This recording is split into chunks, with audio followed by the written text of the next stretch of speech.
Hello दोस्तों, को education official में आपका फिर से स्वागत है।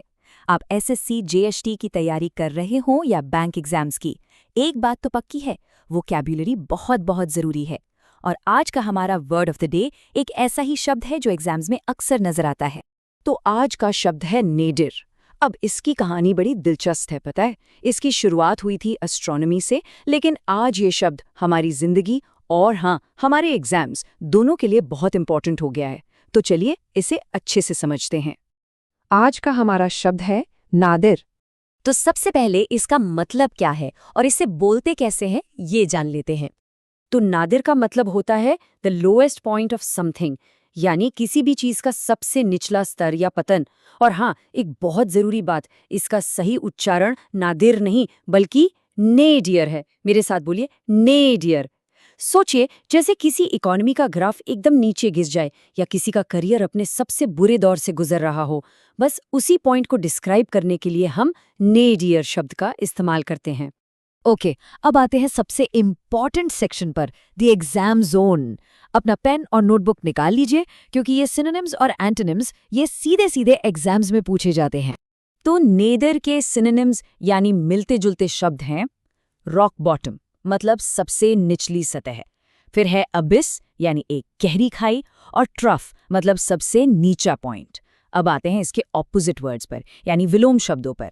ये हैं जेनिथ, पिनिकल, एपेक्स और समिट। इन सब का मतलब एक ही है, शिखर, चोटी या सबसे ऊंचा पॉइंट। और हाँ, एक प्रो टिप, एग्जाम्स में नेदर का सबसे कॉमन ऑपोजिट वर्ड जेनिथ ही होता है। नेदर मतलब सबसे निचला पॉइंट, जेनिथ मतलब सबसे ऊंचा पॉइंट। ये जोड़ी जरूर याद रखिएगा। हर शब्द की ना अपनी एक कहानी होती है। तो चलिए अब जरा नादिर के सफर को समझते हैं कि आखिर ये शब्द आया कहाँ से।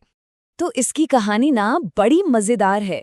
देखिए, ये नादिर शब्द आया है अरेबिक के एक शब्द नज़ीर से, और नज़ीर का मतलब होता है ऑपोजिट या विपरीत। पुराने जमाने में जो एस्ट्रोनॉमर्स थे, उन्होंने शब्द का इस्तेमाल जेनिथ के ऑपोजिट के लिए किया। जेनिथ मतलब हमारे सिर के ठीक ऊपर का पॉइंट, और नेदर मतलब उसके ठीक ऑपोजिट, हमारे पैरों के नीचे का पॉइंट। कितना कूल है ना।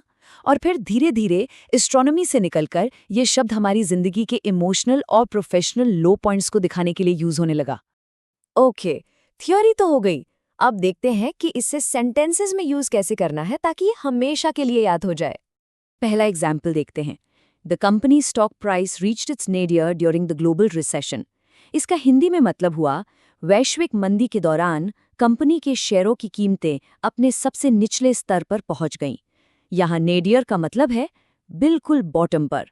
इससे साफ पता चल रहा है कि आर्थिक गिरावट को दिखाने के लिए ये कितना पावरफुल वर्ड है।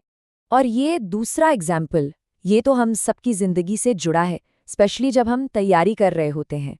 Even at the midst of preparation, don't lose hope। यानी अपनी तैयारी के सबसे कठिन या सबसे बुरे दौर में भी उम्मीद मत छोड़िए। ये एक बहुत बहुत ही पावरफुल और एनकरेजिंग लाइन है। तो दोस्तों, ये था आज का हमारा word Nadir, lowest point. I hope अब इसका कॉन्सेप्ट बिल्कुल क्लियर हो गया होगा। अब आपकी बारी है, इस वर्ड को यूज करके एक सेंटेंस नीचे कमेंट सेक्शन में जरूर लिखिए। अगर आज की ये छोटी सी कोशिश अच्छी लगी तो को एजुकेशन ऑफिशियल के साथ जुड़े रहिए। मिलते हैं अगली बार। Keep learning and keep growing.